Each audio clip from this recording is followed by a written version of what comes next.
अस्सलाम वालेकुम वरहमतुल्लाहि वबरकातुहू। मोहतरम नाज़रीन कराम और सामीन कराम, उम्मीद है सेहत की बेहतरीन हालत में होंगे। रब्बी करीम से दुआ है कि आपकी सेहत बेहतर हालत में ही हो। आज हम गुफ्तगू करेंगे तहरीर लिखने से पहले ज़हनी तौर पर तैयार रहना, ज़हनी तौर पर सुकून का हासिल हो जाना। हम किसी भी तहरीर को जब लिखते हैं, अगर हम ज़हनी तौर पर तैयार ना हो और हमारे ख़यालात मुंतशिर हो तो हम कुछ नहीं लिख सकेंगे। यानी सबसे पहले हम अपने ज़हन में ये तय कर लेंगे कि हमने क्या लिखना है, किन हालत में लिखना है और किस मकसद के लिए लिखना है। अगर हमारे ख़यालात मुबहम हो और हमें ये पता न हो कि हमने क्या लिखना है, किस मौजू पर लिखना है, किस अंदाज से लिखना है, किस ख़याल को पहले लिखना है, किस आइडिया को बाद में लिखना है, किस वाक़े को कहाँ पर रखना है और किस दलील को कहाँ पर रखना है। अगर हमारे ख़यालात मुबहम हो, सोच में शुकूक शुबहात हो, तो यही मुबहम और शुकूक व शुबहात की कैफियत हमारे तहरीर में भी दर आएगी। हमारी तहरीर भी डानोडोल हो जाएगी, उसमें भी कोई तवाज़ुन नहीं होगा, क्योंकि ये वो ज़हनी असर होता है जो तहरीर में सामने नज़र आ जाती है।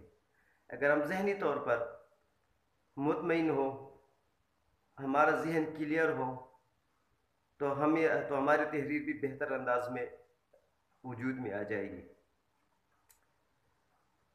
तो शुकूक व शुबहात और इबहाम से पहले ज़हनी तौर पर तैयार रहना भी चाहिए, यकीन के साथ लिखना चाहिए, आज़्म और हौसले के साथ लिखना चाहिए और पूरी तैयारी के साथ लिखना चाहिए।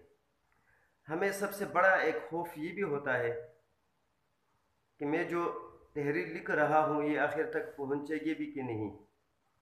यानी हमें ख़ुद अपनी तौर पर ये तैयारी हमारी नहीं होती कि हमारी तहरीर इख्तिताम तक एक ही तसलसल के साथ हम लिख पाएंगे कि नहीं लिख सकेंगे।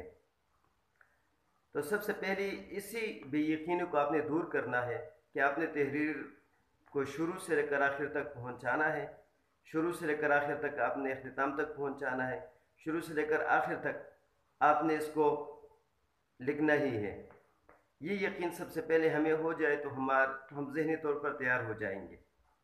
इसके अलावा एक और शक ये भी होता है, इबहाम ये भी होता है, डर ये भी होता है कि मैं जो तहरीर लिख रहा हूँ, कारी कारीन पढ़ने वाला इसे क्या समझेगा, इसमें गलतियाँ निकालेगा, असरार रुमूज़ की गलतियाँ निकालेगा, उर्दू ग्रामर की गलतियाँ निकालेगा, मेरे आइडिया प्लाट किरदार पर वो बात करेगा, मुझसे सवालात करेगा, उस पर कोई असर नहीं करेगा। ये वो डर है, ये वो बेयकीनी की सूरत हाल है। अगर ये लिखकारी के जहन में आ जाए तो वो अपनी तहरीर को लिख नहीं पाएगा। तो दूसरी बात यह है कि आपने ये भी अपने आप को यकीन दिलाना है कि जो कुछ मैं लिखूँगा वो कारी को पसंद आ जाएगा और वो बेहतरीन तहरीर होगी।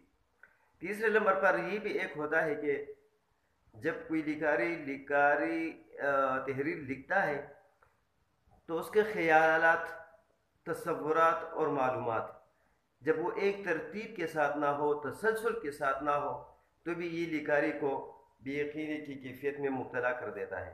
हमारे ख़यालात, तसव्वुरात और मालूमात एक ही रौ में हो, एक ही तसलसल में हो, तरतीब के साथ हो, तो फिर हमारी तहरीर बेहतर अंदाज में सामने आ जाएगी।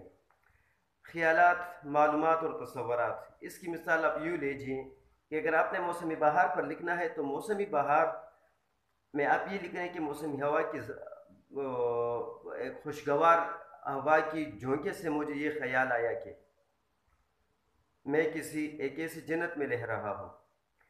तो अभी आप जब ये सोच कर लिख रहे होते हैं, जब आपने खुशगवार हवा की बात की, तो कभी कभी जून जुलाई की गर्मियों में भी बारिश के बाद खुशगवार हवा चलती है।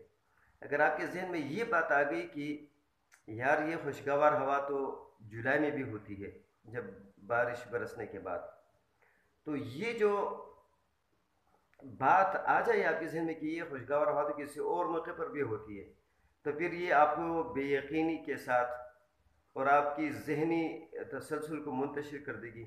तो बेयकीनी के साथ आपकी तहरीर में ये बात दर आएगी और आप लिख नहीं सकेंगे। تو تیسری بات یہ ہے کہ آپ کے خیالات، تصورات اور معلومات یہ ترتیب کے ساتھ ہوں.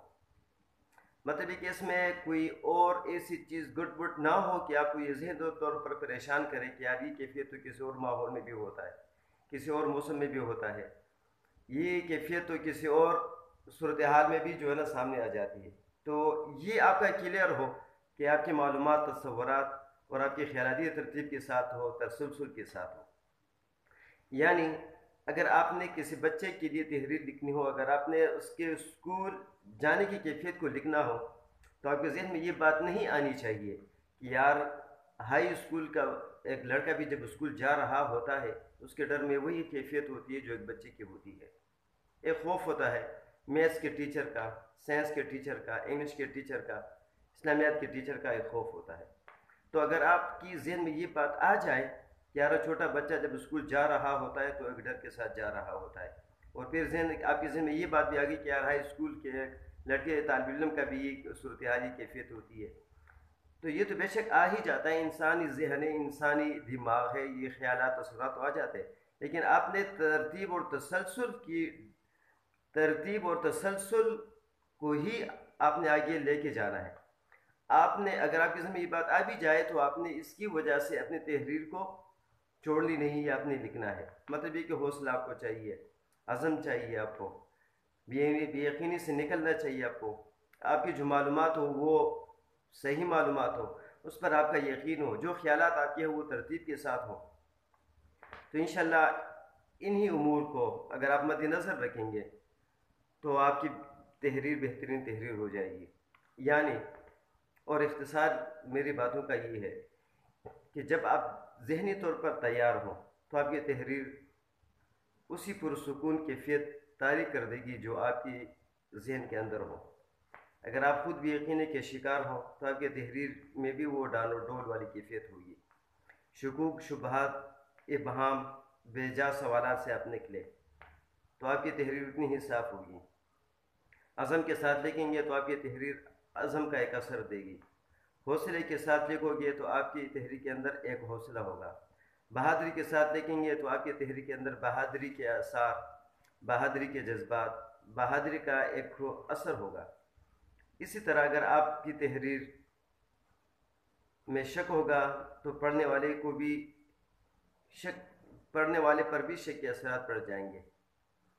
تو امید ہے آپ انہی باتوں کو مد نظر رکھ کر، یعنی تحریر سے پہلے آپ ذہنی طور پر سکون حاصل کر کے لکھیں گے، لکھنے سے پہلے آپ بے یقینی سے نکل کر لکھیں گے، لکھنے سے پہلے آپ کے اندر کوئی ڈر نہیں ہوگا، خوف نہیں ہوگا، کوئی شک نہیں ہوگا، کوئی ابہام نہیں ہوگا. انشاءاللہ آپ کی تحریر کارگر ثابت ہوگی. ملتے ہیں ایک نئی ویڈیو میں ایک نئی آئیڈیا کے ساتھ، نئی بات کے ساتھ. نبی کریم سے دعا ہے کہ اللہ تعالیٰ آپ کو خوش رکھے جہاں بھی ہو آپ.